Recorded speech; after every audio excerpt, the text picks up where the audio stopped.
Hey, what's up, Patreons? Sorry this is coming a little late, but I had to finish up all the work on the Wii video this morning. But at least I got the day correct this time. I got a few Q&As to talk about, and also I have a mid-month Discord giveaway. See what I'm doing there? So just stay tuned at the end for that, and I'll explain what it is, but let's get into the Q&As. Alright, I'll start from the bottom of the list up this week. First up is Jthir, who's looking to download some of the Smoke Monster ROM sets. So here's a problem that we're all still trying to work on. It would really be an ideal situation for there to be a magical server somewhere to have basic ROM sets just stored.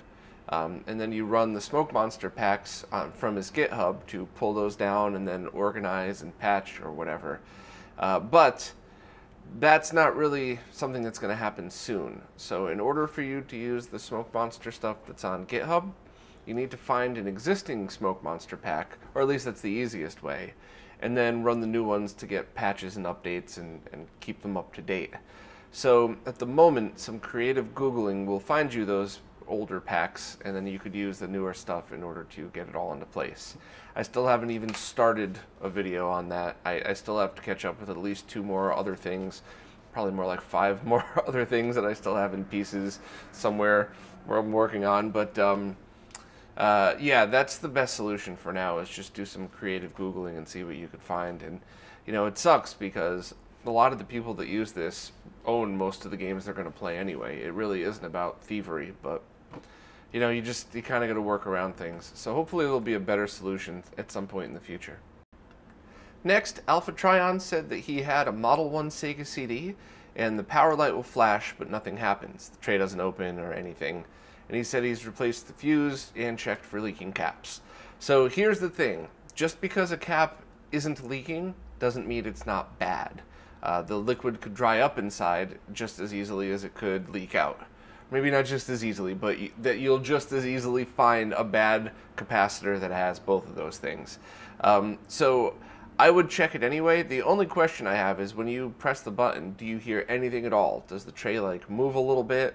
And then not come out, because that could be a broken gear, it could be a belt that needs to be replaced. That's the problem I ran into that drives me crazy. I ended up trying for 2 straight hours to get it working, and as I usually do, so I ended up calling a friend to come help. Cruz had to come down and help me put it back together. So, but it wasn't my fault, it really was the belt, so I would check that as well. In fact, if you have it all apart anyway, maybe it would be worth replacing the belt now just to be sure.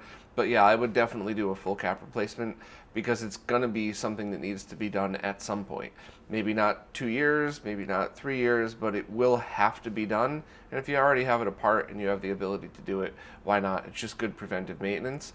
Because don't forget, if the caps did leak, it's not just about changing the cap. Now you could have corroded traces on the board. So I would definitely go for it. ABrush has a VA4 Game Gear with a bad screen. He said he replaced all the caps and the screen's definitely not good. So he'd like to consolize it, but Tim's board isn't compatible with that chip. Do you know of any other solutions? Well, I'll tell you right now, if you did a decent job recapping that Game Gear, a lot of people will purchase that. You know, a lot of people just don't want to have to learn how to solder and deal with stuff like this, and I don't blame them.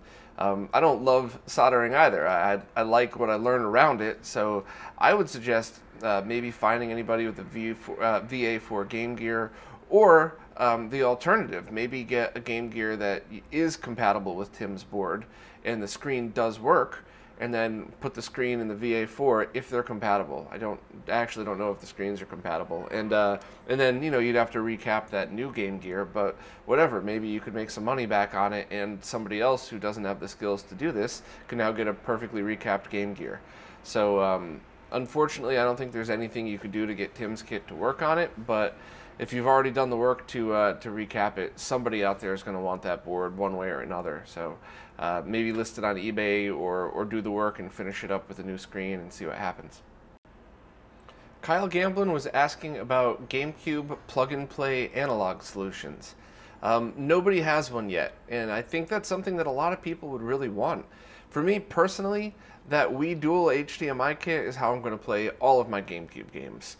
My actual GameCube is going to be analog only, and that's what I'm going to use to play the Game Boy interface software.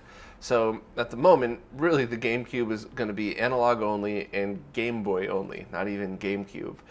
So I agree, I would really like to see a plug-and-play analog option. Or even more just straight up kits that you can buy, that you could have it hooked up to the stock analog port of an NTSC GameCube and use a Super Nintendo RGB cable. I've seen some posts about people with prototypes, but no actual product that you could purchase. You could of course do a GC video install on the inside and just use the light, but you know, I was hoping for a little bit easier of a thing to do. So I'm not really sure. Hopefully companies will listen, but the bottom line is, in order to make these HDMI plugs in bulk, you got to make a lot in order for it to be worth the money. So I don't know if the amount of people that would want an analog only version would justify that, but that's something I want too. So I'll keep everybody in the loop if there's any decent solution that requires no modding at all. Next, John in BK was following up with his questions last week about his JVC XEye and compatibility with the Power-Base Mini. First, I just want to make sure, I can't remember if I asked last week, but make sure to try the Power-Base Mini on any other Genesis. Any model Genesis 1 or 2 should work perfect with it, so just make sure that there's nothing wrong with it, and if it is, you might want to return it to Stone Age Gamer.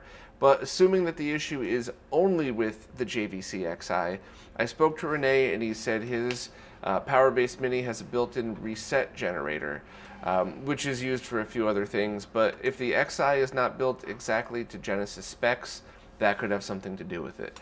So I would try on other models of Genesis just to make sure it's, you know, you didn't get one that was, you know, somehow damaged, although Renee really checked every single one before shipping. But other than that, I would just chalk it up to the XEye not being 100% compatible with SMS. John Petro said, bring back the mouse clicking. I don't think you could hear it. No, and then compare that to the original. Big difference, right? Anyway, yeah, you know, some people said that they actually liked it because it was their audio way of signifying the different section. Because if you're watching on YouTube, you see the little person run across the screen. But if you're listening in your car or something, that's one of the ways that you know it's a different section. And yes, it was fun driving Voltar crazy whenever you heard the clicks. Maybe it triggered something. But I do want to try to make these as professional as I can without going overboard. Some of those videos that I've been working on lately have been a little too overboard for one person to work on, but I'm doing it anyway for the hell of it. But little things like, you know, buying a new mouse for 20 bucks that doesn't click, I'm going to still keep going with those. But any more suggestions anybody has, please keep them coming, because especially if it's something easy like that that takes zero time, I'm definitely going to take the suggestion and just do it, even if I don't even agree 100%. And lastly, David Kenyon said, in regard to Phil Welker's question last week about which grease is good to use for plastic gears, the best stuff to use is Molykote, M-O-L-Y-K-O-T-E, for anybody listening audio only. It's a synthetic grease, and he's pretty sure it's what the manufacturers use too. It's cheap and stays where you put it. Gadget UK on YouTube showed it in his videos, and it works great. So I have no experience with this, but it sounds like that one would be a good choice as well. So thanks very much, David, for chiming in on that. And to be honest, I forgot to ask Jose what he used when he did those things. So there you go. If anybody wants to know the full name of it, check the comments, because I doubt I'm pronouncing that correctly. All right, now on to our mid-month Discord giveaway. To be honest, I don't know if I'll be able to continue doing these every mid-month, but whenever I have something cool to give away, I'm definitely going to. So this is something that My Life in Gaming dropped off while they were here hanging out. They said that I should give it or use it as one of my giveaways. It is a brand new Blu-ray of their Night Trap documentary, which came out great, and some My Life in Gaming stickers, which if you don't want to, you could put them all over the walls of bar bathrooms all over the world. I considered doing that, but I was afraid they would think it was disrespectful, and whereas I would think it was hilarious, but whatever. So I'll have a new post for this. Anybody that wants to can either post I'm in on the Patreon page. I'm going to label it as a Discord giveaway. You could try and message me on Discord as well if you would like, so that it's not Patreon exclusive, but please don't, because that's a giant pain in the ass. Sorry, just keep them all in one place. You can still message me on Discord if you want, just to just to keep it legit. But yeah, I'll be mostly counting the ones on the Patreon page. But this is cool. I've seen this documentary before, and I thought they did an amazing job. And it was really, really funny to see some of the people that I remember being in the news in the 90s when all this stuff was happening. And you know, to be honest, I really keep trying to get Ryan Morrison, the video game attorney, back on. Hopefully I could do an in-person talk, because one of the things I'd really like to know from a lawyer's point of view is why, as a not lawyer, even looking back today, did that whole thing seem like such bullshit? So hopefully I'll be able to get to do that one of these days. But yeah, anybody that's interested, post there. And you know, thank you. Well, that was a pretty short one this week. A lot of the other comments were people saying very nice things about the giveaways, and just thank you very much for all of that. You know, I really do love continuing to do things like the Q&As and the giveaways and stuff like that, and anything I could do to give back, because you guys are all absolutely awesome. So thank you so much. Also, if you missed from last week, there is a Patreon-only Discord that's open now. Everybody has been awesome hanging out in that. Thank you for that too, by the way. Everybody's been very cool, very fun talking to people. So if anybody is interested in that, just I'll include another link to it one last time, just in case anybody was wondering. But you know, I guess that's pretty much it for this week. And I don't mind that some weeks have more questions than others. I think the longest Q&A I did was almost an hour long, and this is probably going to be the shortest, even with this rambling ending. But it's cool. You know, same thing with the weekly news. I like to talk about what needs to be talked about. So some days they're 20 minutes, other days they're 40, and that it really is just how much needs to be discussed. So, you know, keep them coming if you have questions. But as always, post down below in the Patreon page, not on the YouTube page. In case there's any newcomers here, I like to keep this really as a Patreon-only thing, and then a few weeks later have the video launched for the public so no one misses out. But the whole experience is really all about giving back to the Patreons and interacting with all of you awesome people. So post any of your questions for next week in the comments of this week's Q&A, and look forward to seeing them. See you guys next time.